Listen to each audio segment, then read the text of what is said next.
नमस्कार दोस्तों, आप सभी का स्वागत है कॉन्सेप्ट एकेडमी के यूट्यूब चैनल पर। और हम डिस्कस कर रहे थे आपका उत्तराखंड वन दरोगा भर्ती परीक्षा 2020-21 के लिए रसायन विज्ञान केमिस्ट्री को। तो अब जो आपका टॉपिक है उसका नाम है कंपाउंड्स एंड देयर यूजेस। तो स्टार्ट करते हैं इसे। तो पहला क्वेश्चन लिखा हुआ था एलिमेंट सिलिकॉन इज प्रेजेंट इन। तो सिलिकॉन जो होती है मेनली आपका जो पाया जाता है वो सैंड में पाई जाती है, ये आपने याद रखना है। और ये क्रस्ट में पाई जाती है, इसको इस तरीके से याद करना है जैसे अर्थ क्रस्ट होती है ना, अर्थ क्रस्ट। तो अर्थ क्रस्ट में आपका जब चलेंगे तो वहीं पर आपका सियोल, ये दो आपकी जो एक तो धातु हो जाती है एल्यूमिनियम और एक हो जाता है आपका सिलिकॉन जो मेटलॉइड है, ये दोनों पाए जाते हैं। ये आपने याद रखना है अर्थ क्रस्ट में। बाकी मैं आगे दिखाता हूँ आपको।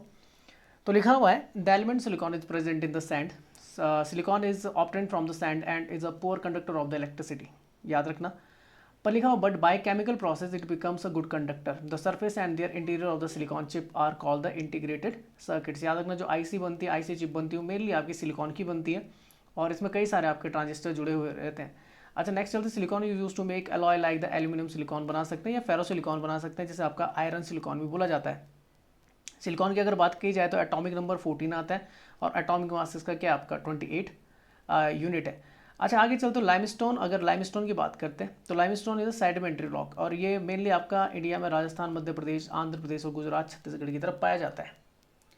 अच्छा, बाकी बात कर लेते हैं जैसे अर्थ क्रस्ट है। तो अर्थ की जो क्रस्ट होती है उसे लिथोस्फीयर बोला जाता है, याद रखना लिथोस्फीयर बोला जाता है। मेनली क्रस्ट और अपर मोस्ट जो मेंटल होती है उसका ये पार्ट बना होता है लिथोस्फीयर। उसके बाद क्रस्ट के बाद जो अंदर वाली लेयर आती है वो आती है आपका मेंटल, उसमें भी आपको अपर मेंटल लोअर मेंटल देखने को मिलेगा। उसके बाद आपका कोर आता है। कोर बिल्कुल इनर साइड होता है, एक होता है आउटर कोर, एक होता है इनर कोर। जो आपका आउटर कोर होता है वो लिक्विड फॉर्म में होता है और उसमें आपका क्या पाया जाता है, ये तो आप दोनों चीज़ पाई जाती है, आयरन और निकल का बना होता है। यहीं से आपका जो क्या होता है मैग्नेटिक फील्ड जनरेट होता है, ये आपने याद रखना है, ठीक है ना। मैग्नेटिक फील्ड जो आपका जनरेट होता है, जो मैग्नेटिक फील्ड आपका अर्थ के चारों ओर बनता है वो आउटर कोर में जो आपका लिक्विड आयरन और निकल है उन्हीं की वजह से बनता है। जबकि जो इनर कोर होता है वो सॉलिड फॉर्म में होता है, वहाँ पे भी आयरन और निकल होता है। अब ये इनर कोर आपका सॉलिड फॉर्म में इसलिए आ जाता है क्योंकि हाईली प्रेशराइज्ड एरिया होता है ये। तो जैसे जैसे प्रेशर बनता है आपका जो क्या होती है ये डेंस होने लग जाता है आपका सब्सटेंस, तो यहाँ पे क्या होता है सॉलिड हो जाता है। और बाकी आपने याद रखना है कि क्रस्ट पर ही मेनली आपकी क्या मिल जाती है, सिलिका वगैरह आपको मिल जाएगी। यहाँ पर देख लेते हैं तो आपके जो क्या होती है क्रस्ट होती है उसे दो भागों में तोड़ा जाता है। एक होती है आपकी कॉन्टिनेंटल क्रस्ट, ये लोअर डेंसिटी की होती है, और एक होती है ओशनिक क्रस्ट, या हायर डेंसिटी की होती है। इसे आपका फेल्सिक बोला जाता है, इसे मैफिक बोला जाता है, ठीक है। अच्छा, नेक्स्ट चलते हैं। तो यहाँ पर देख लीजिए कुछ आपकी क्या है डिसकंटिन्यूटी है। जैसे क्रस्ट का अगर मैं तोड़ दूँ तो आपका जो अपर क्रस्ट और लोअर क्रस्ट है तो वहाँ पे मोहरोविक आ जाता है। फिर यहाँ पर देखेंगे अपर और जो आपका अपर और लोअर मेंटल है वहाँ पे रैप्टी आ जाता है। फिर उसके बाद गुटेनबर्ग डिसकंटिन्यू, इस तरीके से याद रखना। क्रस्ट है upper lower, mental upper lower, core upper lower. तो इस तरीके से आपका मोहरविक, रैप्टी, गुटेनबर्ग, लेहन सबसे पहले कौन सी थी, कॉन्ड्राड आती है। सबसे पहले कौन सी थी, कॉन्ड्राड आती है, फिर मोहरविक, फिर रैप्टी, फिर गुटेनबर्ग और लेहमन। ये क्या आपकी डिसकंटिन्यू, मतलब ये आपका क्या करते हैं लेयर्स को अलग करती हैं, अलग से बताती हैं। अब मेनली जो आपका सियोल पाया जाता है मेनली वो क्रस्ट की तरफ पाया जाता है, ये याद रखना, सिलिकॉन और एल्यूमिनियम। आपका जो सीमा और नीफे होता है सिलिकॉन और मैग्नीशियम और आपका आयरन और निकल, ये मेनली आपका कोर की तरफ पाया जाता है, ये आपने याद रखना है। यहाँ पर आप देख सकते हैं तो क्रस्ट जो होता है ओसनिक क्रस्ट और कॉन्टिनेंटल क्रस्ट होती है। कॉन्टिनेंटल क्रस्ट थोड़ा सा मोटी होती है, 32 किलोमीटर के आसपास की होती है। ओसनिक में थोड़ा छोटी होती है, पतली होती है, 18 किलोमीटर तक की होती है। लिथोस्फीयर जो मेनली बना होता है क्रस्ट और थोड़ा सा अपर मेंटल होता है पार्ट, उसे बोला जाता है। और जो मेंटल होता है आपका दो भागों में रहता है, अपर मेंटल लोअर मेंटल, बीच में जो पार्ट होता है उसे एस्थेनोस्फीयर बोला जाता है। और फिर आपका कोर आती है, जो आपका आउटर कोर होता है लिक्विड फॉर्म में होता है और इनर कोर आपका सॉलिड फॉर्म में होता है। यहीं पर आपकी कौन सी धातुएं देखने को मिलती हैं, तो निकल और आयरन। अच्छा, रॉक साइकिल की अगर बात करें, जैसे सेडिमेंट्री रॉक्स की वो बात कर रहा था, तो मैं यहाँ पे बता देता हूँ कि रॉक साइकिल में आपकी तीन तरीके की रॉक्स मेनली देखने को मिलती है। इग्नस रॉक्स होती है, एक सेडिमेंट्री रॉक्स होती है, एक आपके मेटामॉर्फिक होती है। इग्नस रॉक जब क्या होता है कि मान लीजिए आपका मैग्मा बाहर निकलता है तो मैग्मा में आपका क्या होता है सिलिका कंटेंट काफ़ी हाई होता है। तो जब आपका सिलिका कंटेंट काफ़ी हाई होता है तो उससे बनती है आपकी कौन सी, इग्नस रॉक्स बनती है। और इनमें कोई भी पोर्स नहीं पाए जाते हैं और ये बिल्कुल आपकी कैसी होती है, एक ही बोल सकते हैं आपके सब्सटेंस की बनी हुई रहती है। इग्नस काफ़ी ज़्यादा हार्ड रॉक्स बोली जाती हैं। उसके बाद आपकी जो होती है जैसे जैसे सिलिका कंटेंट आपका कम होने लग जाता है तो आपका क्या होती है सेडिमेंट्री रॉक्स, इसमें कई सारी लेयर्स होती हैं और सेडिमेंट रॉक्स बोलते हैं। उसके बाद आपका क्या होता है कि अगर मान लीजिए फिजिकल या केमिकल प्रॉपर्टीज़ के थ्रू अगर अपना क्या कर सकती हैं, अगर चेंज ला सकते हैं। तो सेडिमेंट्री इग्नेस और इग्नेस किस में सेडिमेंट्री में बदल जाती है, तो उन रॉक्स को क्या बोला जाता है, फिर मेटामॉर्फिक बोला जाता है। तो यहाँ पे लिखा हुआ है जैसे इग्नेस रॉक है, तो igneous rocks are type of the rock that form due to the solidification of the lava और द मैग्मा। सेडिमेंट्री की बात करें, types of rock that from where the accumulation और deposition of the sediments material, जो sediments होते हैं आपके, ठीक है ना। मेटामॉर्फिक की बात करें तो transformation of the existing rocks type into the new rocks type, तो जो पुरानी वाली होती है वो नए में बदल जाती है तो उन्हें मेटामॉर्फिक बोला जाता है। अच्छा, फॉर्मेशन होता है इसका मैग्मा और लावा से होता है। इसका जो होता है फॉर्मेशन और सेडिमेंट्स और मिनरल्स और ऑर्गेनिक मैटर से होता है। और इनका जो होता है जैसे इग्नेस सेडिमेंट्री में बदल सकती है, सेडिमेंट्री इग्नेस में बदल सकती है, ये एग्जिस्टिंग रॉक आपकी जो मेटामॉर्फिक है वो अपना रूप बदल सकती है, तो उसे मेटामॉर्फिक बोला जाता है। अब यहाँ पे इग्नेस जो आती है वो सोल्डिफिकेशन होता है और ये फॉलोड होती है बाई कूलिंग से। यहाँ पे सोल्डिफिकेशन होता है, यहाँ पे सेडिमेंटेशन होता है और यहाँ पे मेटामॉर्फिज्म होता है। यहाँ पे लगभग जो आपका अर्थ क्रस्ट है वो लगभग 80% जो आपका कवर करती है वो इग्नेस करती है, और ये आपने याद रखना अर्थ क्रस्ट का। और ये भी लगभग 80% में ही आपका क्या होता है, फैली हुई रहती है कौन सी आपकी सेडिमेंट्री, और जो आपका 12% आपका अर्थ क्रस्ट में देखने को मिलता है वो देखने को मिलता है मेटामॉर्फिक। इग्नेस रॉक्स आती है जैसे ग्रेनाइट आ जाती है, आपका स्कॉरिया आ जाती है, प्यूमाइस आ जाती है, ऑब्सीडियन आ जाती है, ये आप याद कर सकते हैं, ठीक है ना। अच्छा, इसके अलावा सेडिमेंट्री की बात करें तो ये लेयर्स में होती है आपकी, तो सैंडस्टोन, लाइमस्टोन, सेल, आपका कॉन्ग्लोमेरेट, और जैसे लाइमस्टोन है कई बार पूछा जाता है तो सेडिमेंट्री है, जिप्सम हो गया। और मेटामॉर्फिक में जैसे मार्बल आ जाता है, स्लेट आ जाती है, क्वार्जाइट आ जाती है, नीज आ जाती है, तो ये आप याद कर सकते हैं। नेक्स्ट क्वेश्चन चलते हैं, which gas is used in the electrically controlled advertisement sign board so as to enable the readability of its content during the nights. तो नाइट में जो आपने देखा होगा कि हल्की सी जब लाइट पड़ती है तो चमकने लग जाती है आपकी, तो होती है आपकी नियॉन लाइट्स। कौन सी होती है, नियॉन लाइट्स। नियॉन एक तरीके की आपकी क्या है, इनर्ट गैस है। तो लिखा neon is the use in the electrically controlled advertisement sign board so as to enable the readability, ताकि उन्हें देखा जा सके। रात को क्या होता है जैसे इन पर लाइट पड़ती है तो ये चमकने लग जाते हैं, और दूर से आपने देखा होगा जो आपके पोल्स लगे होते हैं साइड ऑन में, रात के टाइम पे क्या होता है जलते हैं, जैसे उन पर थोड़ा सा क्या पड़ती है आपकी बीम लाइट पड़ती है तो वो चमकने लग जाते हैं, जैसे आपके साइन बोर्ड पड़े जाते हैं। तो of its content during the night working on the neon light. तो लिखा neon light contains a small amount of the neon gas under the low pressure. तो आपका लो प्रेशर में क्या रखी जाती है, इसके अंदर नियॉन गैस भरी जाती है।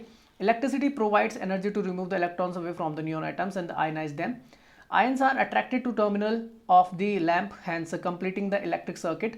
Light is produced when the neon atoms gain enough energy to become the excited. When the atoms return to the lower energy state, it releases the light. Neon की अगर बात करूँ सिंबल N ही है, atomic number आपका 10 और atomic mass का 20U है।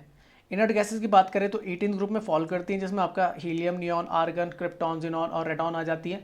याद रखिए कि रेडॉन के अलावा जितनी भी आपकी इनर्ट गैसेज हैं वो एटमॉस्फेयर में होती हैं।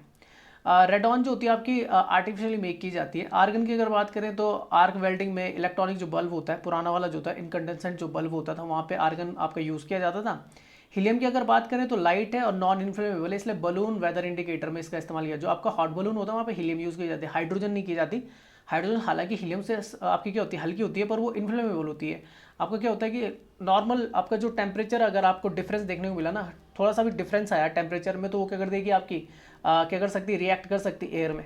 तो ये आपने याद रखना कि जो हॉट बलून होते हैं आपके वहाँ पे हीलियम भरी जाती है, क्योंकि वो इनर्ट गैस है, वो आपके क्या नहीं करती, रिएक्ट नहीं करती। अच्छा, यहाँ पर देख लेते हैं, तो मैंने बताया था, ये देख लीजिए 18 ग्रुप है। 18 ग्रुप में helium, neon, argon, krypton, xenon, radon ये सारी आ जाती हैं आपकी। तो 18 ग्रुप है, और इनका जो ऑक्टेट होता है क्या होता है, कंप्लीट होता है। ना ही ये इलेक्ट्रॉन देते हैं ना ही लेते हैं, तो ये इन्हें इसलिए क्या बोला जाता है, इनर्ट गैसेस बोला जाता है। नॉन रिएक्टिव होती है आपकी, नोबल गैस भी इन्हें बोला जाता है, ये आपने याद रखना है। वही अगर बात करूँ तो नियॉन क्या होता है कि अब देखो ये कि कोई ये नहीं कि इलेक्ट्रिक सर्किट नहीं लगा हुआ, सिर्फ इन पर लाइट मारी जा रही है, और इनके जो आपके क्या ये नियॉन लाइट इस तरीके से आपकी जलने लग जाती है, बस ये आपने याद रखना है। नेक्स्ट चलते हैं, which metal is known as the alloy of the copper and the zinc. तो कॉपर एंड जिंक का जो होता है वो ब्रास होता है, ये आपने याद रखना है, ठीक है ना। अच्छा, अगर कॉपर के साथ टिन मिला दूँ तो, अगर टिन मिला देता हूँ तो वो बन जाता है आपका फिर ब्रॉन्ज। वो कौन सा बन जाता है, ब्रॉन्ज, ये आपने याद रखना है। कंफ्यूज मत हो ना, ब्रास में आपका जिंक मिलता है, कॉपर तो होता ही है पर इसमें आपका जिंक मिलता है, और ब्रॉन्ज में आपका टिन मिलता है, ये आपने याद रखना है। चलिए अब देखते हैं किस धातु, चलो अब देख लो एन एलॉय। एलॉय क्या होता है आपका, एलॉय क्या होता है आपका, दो या दो से ज़्यादा एलिमेंट्स से बना होता है। तो लिखा हुआ है an alloy is a mixture of the two और more elements for the creation of the new element mainly in the metals. Brass and the bronze are the ancient form of an alloy. Brass की अगर बात करें तो copper के साथ zinc बता दिया मैंने, और ब्रॉन्ज की अगर बात करूँ तो कॉपर के साथ आपका क्या, टिन। अब याद करने का तरीका, अगर कंफ्यूज हो जाए बाई चांस आपको ऐसा लगता है कि कंफ्यूजन होता है, तो मैं एक चीज़ आपको बता देता हूँ। यहाँ पे ब्रॉन्ज में एन है ना, एन है तो लास्ट में एन आएगा, मतलब टिन आएगा। हालांकि जिंक में भी एन है, पर आप लास्ट में याद कर लेना, ठीक है ना। या फिर एक और तरीका है, जैसे यहाँ से देखना, यहाँ पे ए है और यहाँ पे सी है, तो आप ए बी सी इस तरीके से याद कर लेना, ठीक है ना। ए बी सी इस तरीके से याद कर लेना, मतलब जहाँ पे ए आएगा वहाँ पे सी आएगा, तो आपको जिंक पता लग जाएगा।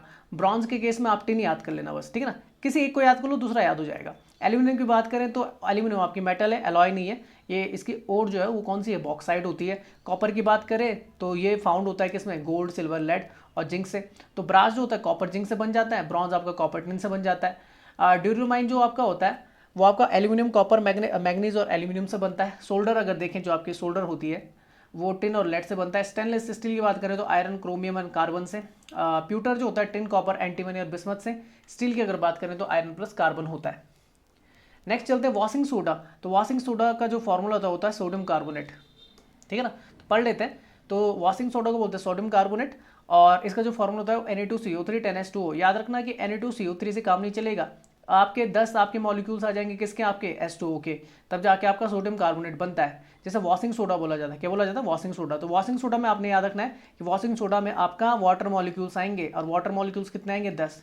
इससे आपको कन्फ्यूजन नहीं होगा। तो Na2CO3 10H2O किस में यूज़ किया जाता है, ग्लास, सोप और पेपर इंडस्ट्रीज में यूज़ किया जाता है, और जो आपके परमानेंट हार्डनेस होती है वाटर की उसे हटाने के लिए करते हैं। बात समझ में आ गई। जैसे आपके जो क्या होता है, जैसा आपका सोडियम आइंस होते हैं और जो पोटेशियम आइंस होते हैं, उनका इस्तेमाल कहाँ पे किया जाता है, तो जैसे पोटेशियम का इस्तेमाल किया जाता है जो आपका बाथिंग सोप होता है उसमें किया जाता है, बाथिंग सोप में इसका इस्तेमाल किया जाता है। इसका आपका जो वॉशिंग सोप होता है उसका इस्तेमाल किया जाता है। अब ये करता है क्या है, सोडियम जो होता है, तो ये क्या होता है आपका जो वॉशिंग पाउडर होता है या फिर जो वॉशिंग बोल सकते हैं सोप होता है, इसमें इस्तेमाल वो करता है क्या है, वो क्या करता है कि जो आपकी वाटर की जो हार्डनेस है ना उसे कम कर देता है, सॉफ्ट बना देता है। जिससे क्या होता है कि जो वाटर मॉलिक्यूल्स होते हैं वो जो आपका कोई भी कपड़ा होगा उसके अंदर तक पहुंच के क्या कर सकते हैं, जो स्टेन होता है आपका उसको बाहर निकाल देते हैं, कचरे को।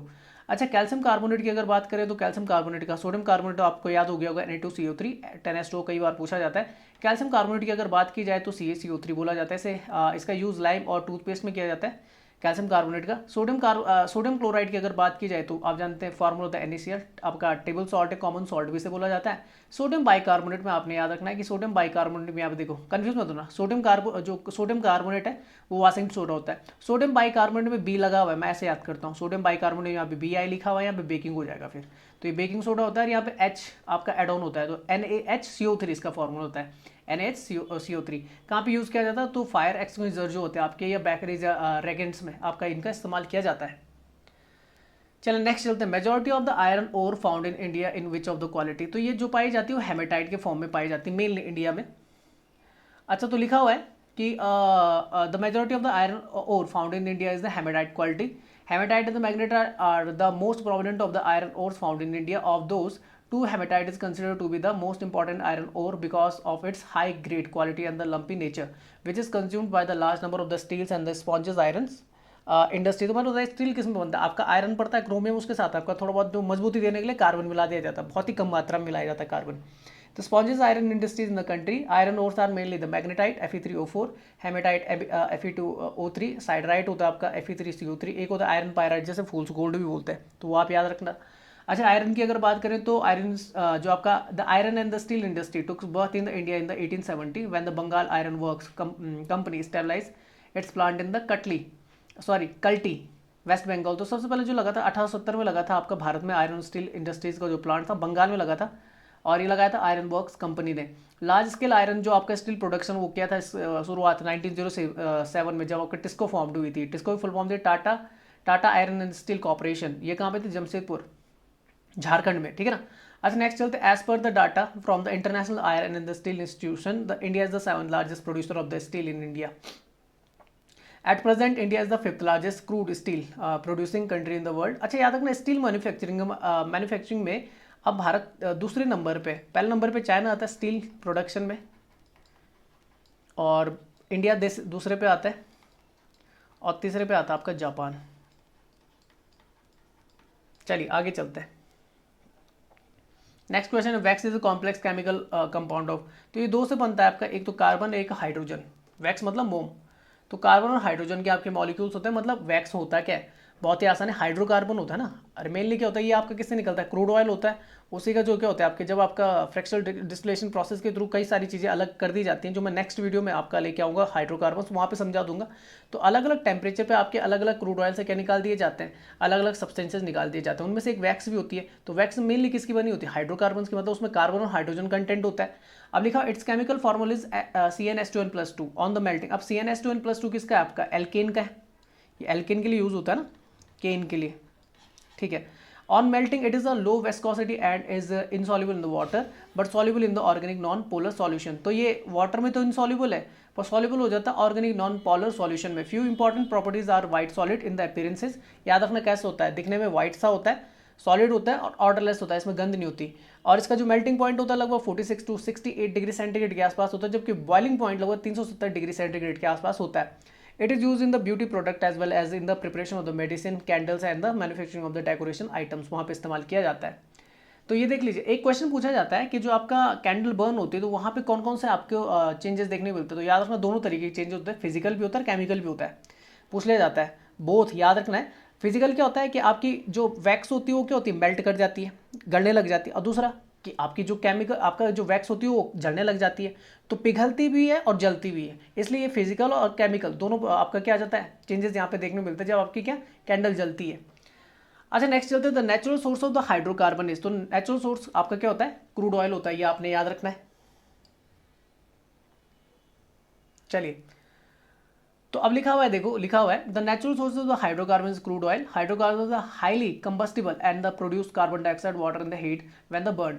Hence, hydrocarbons are highly effective as the sources of the fuel. Hydrocarbons compound made of the carbon and the hydrogen atoms only are called the hydrocarbon. The natural source of the hydrocarbon is the petroleum.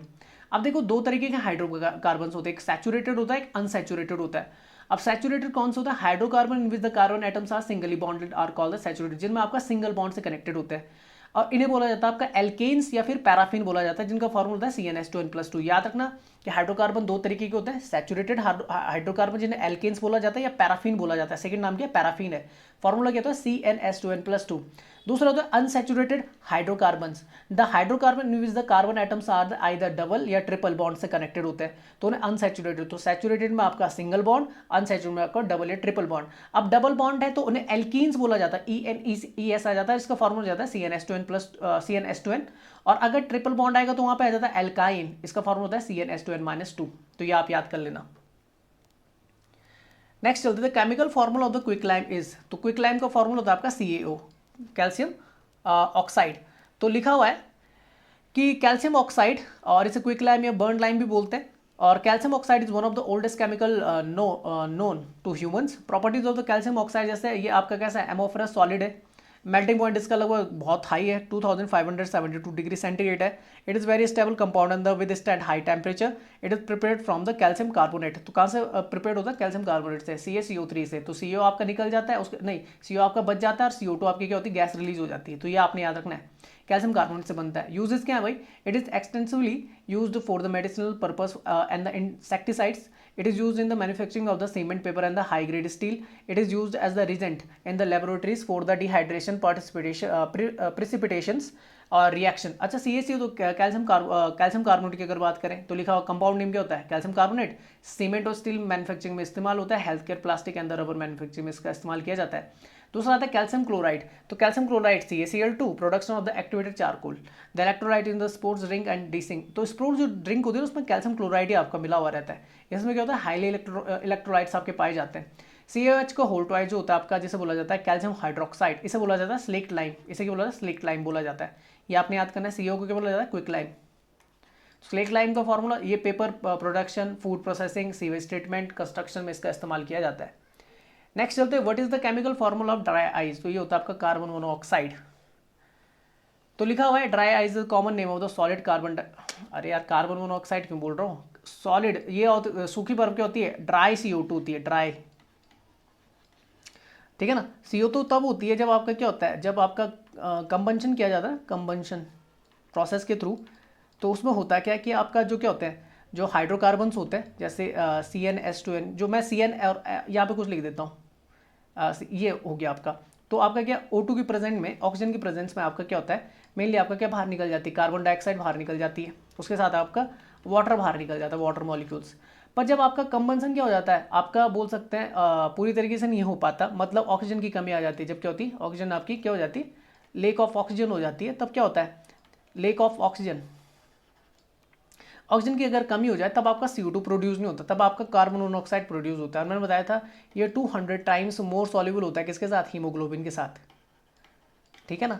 तो आदमी क्या है, रात तो अगर देखो रात को जैसे आप क्या होता है, जैसे आपके जो कोयले वगैरह जलाए जाते हैं तो ये कैसी होती है, ऑर्डरलेस होती है आपकी, गंध नहीं होती इसमें, ठीक है ना। और तो होता क्या है कि अगर बाई चांस अगर कमरा बंद है तो ये रातों रात किसी को मतलब ले जाएगा अपने साथ, ठीक है ना। रात को आदमी खत्म हो जाएगा क्योंकि जो आपकी ऑक्सीजन है वो डीऑक्सीजनेटेड हो जाएगी, या जो ब्लड होगा वो आपका आपका किस में बदल जाएगा, डीऑक्सीजनेटेड ब्लड में बदल जाएगा। तो ये आपने याद रखना है, 200 टाइम्स मोर सॉल्युबल होता है हीमोग्लोबिन में, किसके मुकाबले, ऑक्सीजन के मुकाबले, ये आपने याद रखना है। चलिए आगे चलते हैं, तो मैं पढ़ लेता हूँ। देखो, dry is the common name of the solid carbon dioxide, it is use in the cooling agent. आपने देखा होगा ना वो पिक्चर वगैरह, या फिर जो आपके क्या आते थे वो बोल सकते हैं जितने भी रामायण या महाभारत या फिर ऐसे सीरियल आते थे जो माइथोलॉजिकल कहानियों पर आपके क्या होते हैं, माइथोलॉजी से रिलेटेड होते थे, तो वहाँ पे जो आपको धुआं टाइप का नहीं दिखाया जाता था वो सॉलिड कार्बन डाइऑक्साइड ही होती थी। अच्छा, in performing arts for the fogging effect due to the snow like appearances, sublimation temperature कितना होता है ड्राई आइस का, कितना -78.5 degree centigrade, carbon monoxide CO, carbon dioxide CO2, water H2 और हाइड्रोजन पेरोक्साइड H2O2। चलिए आगे चलते हैं। नेक्स्ट आता है आपको क्या करना है, आपको कोड क्या करना है, मैच करना है। तो ब्लू विट्रियोल जो होता है ये कॉपर से बना होता है, तो ये फंजीसाइड होता है आपका। उसके बाद सिल्वर आयोडाइड में पहले पढ़ा चुका, आर्टिफिशियल ट्रेन के लिए इस्तेमाल किया जाता है। जिंक फॉस्फेट जो होता है रोडेंटिसाइड्स होता है, जो आपके चूहे मारने की दवा होती है उसमें जिंक फॉस्फेट होता है। और इयोसिन जो होती है आपकी वो रेड इंक होती है। तो आंसर जो बन जाएगा A का 2, B का 3, C का 1 और D का 4। तो ये वाला आंसर बन जाएगा 3rd। तो पढ़ लेते हैं। ब्लू विट्रियोल की बात करें और salt copper sulphate CuSO4 5S2 जो उसका फॉर्मूला होता है, occurring naturally as a large transparent deep blue triclinic crystals resembling in the its anhydrous state a white powder. It is used the chiefly as a moderant की तरह इस्तेमाल किया जाता है, insecticide fungicides and the in the engraving में इसका इस्तेमाल किया जाता है। चलो योसिन की बात करें, रेड फ्लोरोसेंट डाई होती है C20H8Br4, ब्रोमीन होता है, ऑक्सीजन 5 होता है, obtained by the action of the bromine on the fluorescence and use specially in the cosmetic and the as a toner में इसका इस्तेमाल किया जाता है। It is the most often use in the counter stains to hematoxylin in the H&E staining. चलो आगे चलते हैं। सिल्वर आयोडाइड तो बता देता है इनऑर्गेनिक कंपाउंड है, फॉर्मूला AgI होता है। Silver iodide is a crystalline material often use to weather modification application such as the cloud seeding. तो जो आपकी कृत्रिम वर्षा होती है ना उसमें इस्तेमाल किया जाता है आपका। जिंक फॉस्फेट की बात करें, Zn3P2 is an inorganic compound that combines phosphorus with the zinc. It is used in the rodenticides baits. When an animal eats the baits, the acid in the animal stomach turns the zinc phosphate into the phosphine. अब होता है क्या, जैसा आपने वो नहीं सुना Morton का ऐड आता था, चूहे एक क्या बोलता था वो बोला जाता था चूहे इसे खाकर मरे बाहर जाकर, इस तरीके से बोलता था ना, वो आपका ग्रीन टाइप का होता था मॉर्टिन का, वो जिंक फॉस्फेट ही होता है। एक्चुअल में क्या करता है, जैसे इसे खाया जाता है ना तो एक गैस निकलती है इस फॉस्फेट से, फॉस्फिन गैस बन जाती है पेट के अंदर, जो आपके कौन होते हैं, रोडेंटिसाइड्स होते हैं। रोडेंटिसाइड्स जिनके 2 आगे के दांत निकले होते हैं बाहर, ठीक है ना, कुतरने के लिए जो कुतरते हैं, तो वो क्या होती है, फॉस्फिन गैस बदल जाती है और वो क्या हो जाता है, उसी से मर जाते हैं। ये आपने याद रखना है। तो यहाँ पे मैं सीडिंग वर्क स्पेशल लेके आया हूँ। यहाँ पे जैसा आपका क्या है, या तो फिर आपके ग्राउंड बेस्ड जो जनरेटर होता है उससे आप क्या कर देते हैं, हवा में क्या छोड़ देते हैं, सिल्वर आयोडाइड छोड़ देते हैं, या फिर जो आपका प्लेन होता है उससे आपके सिल्वर आयोडाइड छोड़े जाते हैं। कहाँ छोड़े जाते हैं, तो आपके जो कौन से होते हैं, क्लाउड्स होते हैं, उनमें छोड़े जाते हैं। जैसे आपके देखो लिखा हुआ है, silver iodide is release by the plane or the ground based generator, silver iodide particles reach the targeted clouds. ऐसा अब देखो जरूर नहीं कि हर क्लाउड्स बारिश करें, तो ऐसे क्लाउड्स जैसा क्लाउड फॉर्मेशन तो हो रही है पर बारिश नहीं हो रही, तो ये जो सिल्वर आयोडाइड इसमें छोड़ दिए जाते हैं, इससे होता है क्या है कि आपका क्रिस्टल फॉर्मेशन कर देता है, आइस क्रिस्टल फॉर्मेशन, जिससे क्या होता है जो आपके बादल होते हैं वो डेंस हो जाते हैं, क्योंकि बादल जो बनते हैं वो तो बनते हैं तो आपके किससे, वाटर मॉलिक्यूल से बनते हैं ना, पर उनमें इतनी शक्ति नहीं होती कि वो बारिश कर सके। तो इसका काम होता है कि उसके अंदर आइस को किस फॉर्म में बदलना, क्रिस्टल फॉर्म में। फिर लिखा हुआ now too heavy to remain in the air, उससे क्या होता है कि बादल आपके एयर में रहना नहीं रह पाते क्योंकि काफ़ी ज़्यादा डेंस हो जाते हैं, हैवी हो जाते हैं। The ice crystal then falls, उसके बाद क्या होता है कि जो आइस क्रिस्टल बन जाते हैं इसके अंदर सिल्वर ब्रोमाइड के थ्रू, वो क्या होते हैं आपके फॉलन करने लग जाते हैं, और जैसे नीचे आएंगे तो टेम्परेचर बढ़ने से वो आइस किस में बदल जाती है, आपकी वाटर में बदल जाती है और आपकी रेन फॉर्मेशन हो जाती है। तो ये था आपका लेक्चर, होप कि आपको पसंद आया होगा। तो इसका जो आपका PDF है मैं टेलीग्राम ग्रुप और आपका जो व्हाट्सएप ग्रुप है दोनों में शेयर कर दूंगा। यूट्यूब में अगर आप इस वीडियो को देख रहे हो तो लाइक करें, शेयर करें। चैनल को अब तक अगर आपने सब्सक्राइब नहीं किया तो सब्सक्राइब जरूर कर लीजिए और साथ ही साथ बेल आइकन प्रेस कर लीजिए। बेल आइकन प्रेस करने के बाद आपको और नोटिफिकेशन पे क्लिक करना होगा, जिससे जितने भी वीडियो मेरे द्वारा बनाई जा रही हैं वो आपको टाइम टू टाइम मिलती जाएंगी। बाई चांस अगर वहाँ से मिस होता आपका नोटिफिकेशन तो जो यूट्यूब की वीडियो का लिंक है मैं वो टेलीग्राम ग्रुप, व्हाट्सएप ग्रुप और फेसबुक जो आपका पेज है वहाँ पर शेयर कर देता हूँ, तो वहाँ से भी आप नोटिफाइड हो सकते हैं। फेसबुक पे आप हम मेरे पेज को क्या कर सकते हैं, लाइक कर सकते हैं। इसके अलावा हम इंस्टाग्राम पर भी, वहाँ पे भी आप हमें फॉलो कर सकते हैं। तो वीडियो को देखने के लिए आप सभी का बहुत बहुत धन्यवाद। जय हिंद, जय भारत।